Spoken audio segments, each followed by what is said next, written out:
Good morning. It is day 26 of my 30-day health challenge. I was just looking at the calendars for my health challenge versus the data-driven fasting one that is running at the same time. I started my challenge, my 30-day challenge, on July 15th, and I will end this Saturday, August 13th. The data-driven fasting group that's running right now, they started theirs July 23rd in comparison to my July 15.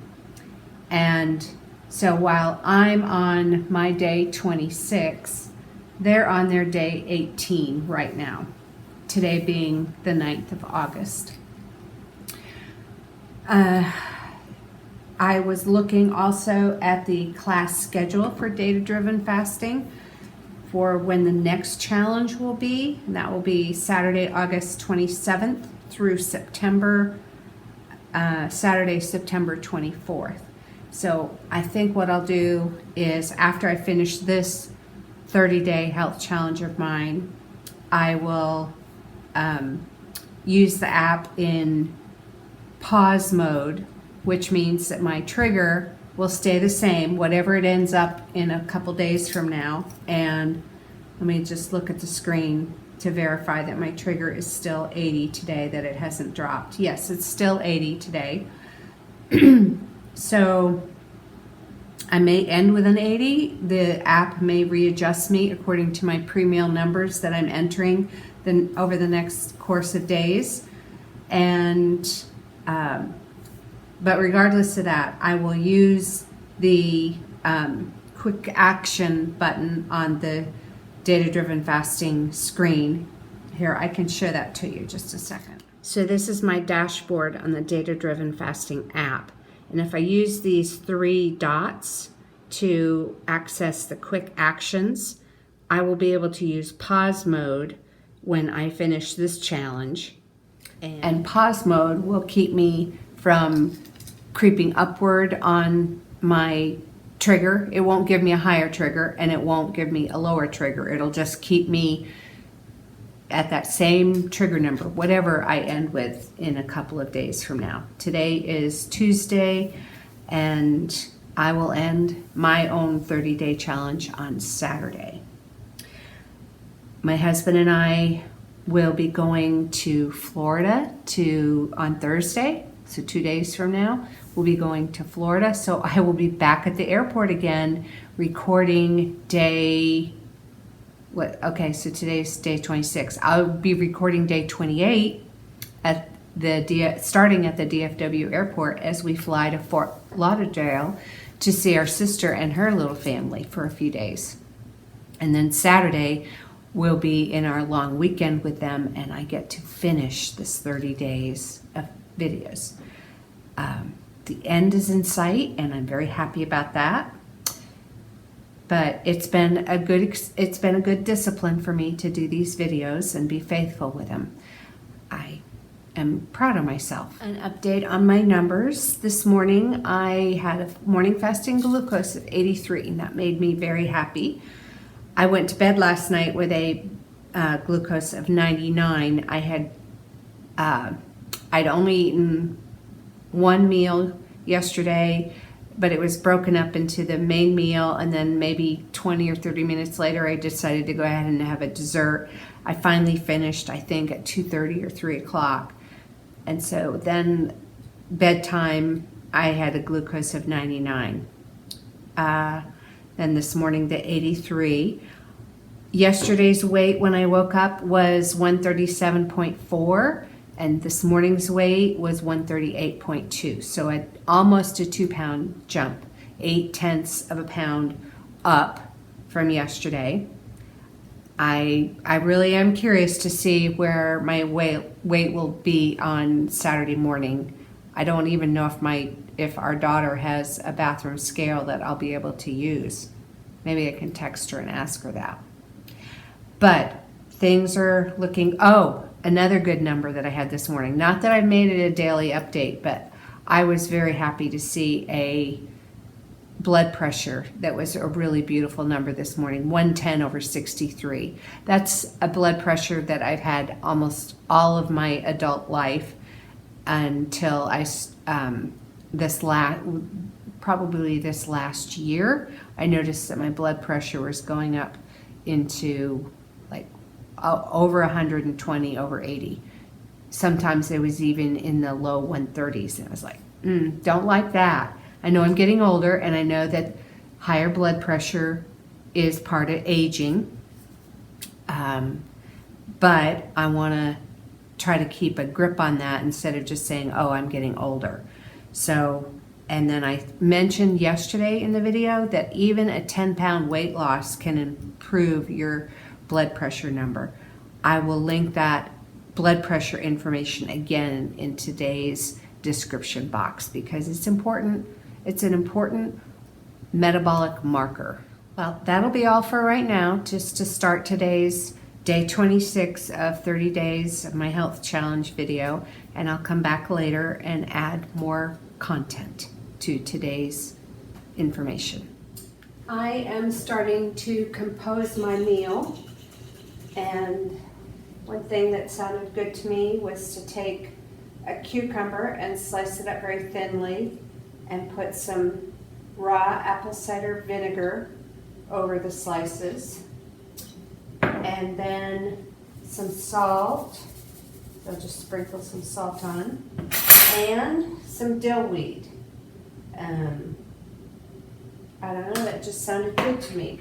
And then I will toss that up together and let it sit and let the flavors marry a little bit while I work on making the rest of my meal, which I think is going to be a cheese omelet and some bacon.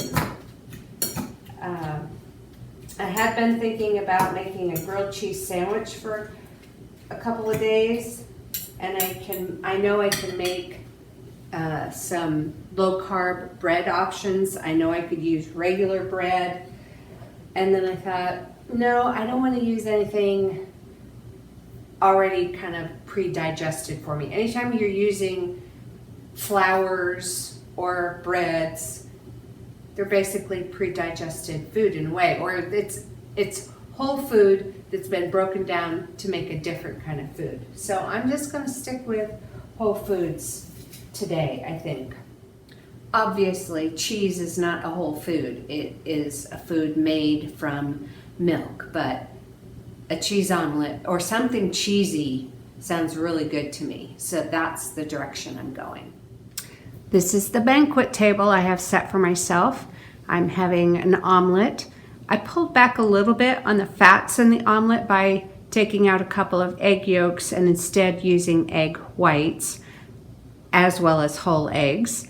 Because I'm having more fat through enjoying the bacon. I have 6 slices of bacon there. I'm having 2 vegetables, the cucumbers, and I'm having some sauteed spinach. And then I will also start again with a jar of celery sticks. So that'll lay down a nice foundation of fiber if I eat these celery sticks, and then I have the cucumbers, and I have the spinach, and then I can have the nice cheesy omelet. My omelet has cheddar cheese slices in it. I've also put in some cottage cheese, some 2% probiotic cottage cheese with some garlic mashed into it, roasted garlic cloves. I just wanted something garlicky for some reason. And so there is my feast that I am going to enjoy. I started to sit down, and then I realized I didn't say anything about the green packaging that's sitting there. That is Montezuma's Sea Dog Lime and Sea Salt Chocolate. It's a chocolate bar that our daughter gave to me when I was in California visiting her. The package says it has 3 servings in it, so obviously I don't think I'm going to eat the whole package with all 3 servings, but I set the package out to go ahead and break into it and give that new chocolate a try. I'm curious to see what lime and chocolate and sea salt all taste like together. Who knows? It is now 8:21 and it's the end of my day 26 of my 30-day fast. 4 more days to record and see what my weight will be, what my morning fasting glucose will be, and if my hunger trigger will go down or not. Right now, it's still sitting at, I'm just opening the app just to double check. Yes, it's still sitting at 80 for my personal hunger trigger. And I just took my glucose and I got a 92.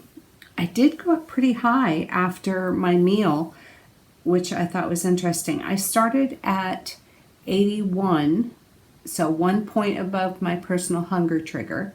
And then I had a very high protein meal, but there was also a fair bit of fat in it. And I had some chocolate, not a lot, but I had chocolate. And I went from 81 to 113. That is a 32 milligram per deciliter jump, and it's more than what is recommended. So from what I can read in the data-driven fasting app, it tells me that that's a sign that my body, I took in more energy than I needed to have with that meal. And it's interesting, I'm still feeling the meal right now, and I finished eating by 3 o'clock, and here it is 8, almost 8:30. So 5.5 hours later, that's a good chunk of time. I just feel, I don't know, I don't feel full, but I don't know how to describe it. It's just not necessarily a happy stomach. So I think I stuffed. But tomorrow's a new day. Tomorrow will be a day not at home. I've got to get up in the morning and drive west to go spend the day taking care of one of my grandchildren. So I don't know what I'm going to eat while I'm away. I don't know what is in their fridge or their pantry. I will be able to put the little one in the car if I want. I have my own set of car seats for the grandchildren, so I could go to the grocery store if I want and get whatever I wanted to eat.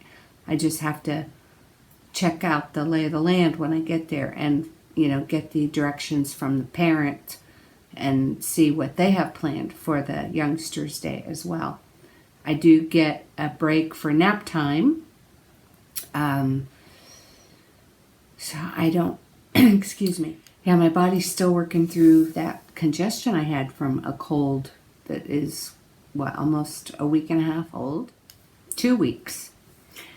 All right, so that is the end, I think, of what I have to share today. Sorry, it doesn't seem like it was a very information-filled day for you. That's my impression. Maybe I'll have more to offer you tomorrow. End of day 26 of my 30-day health challenge. Good night.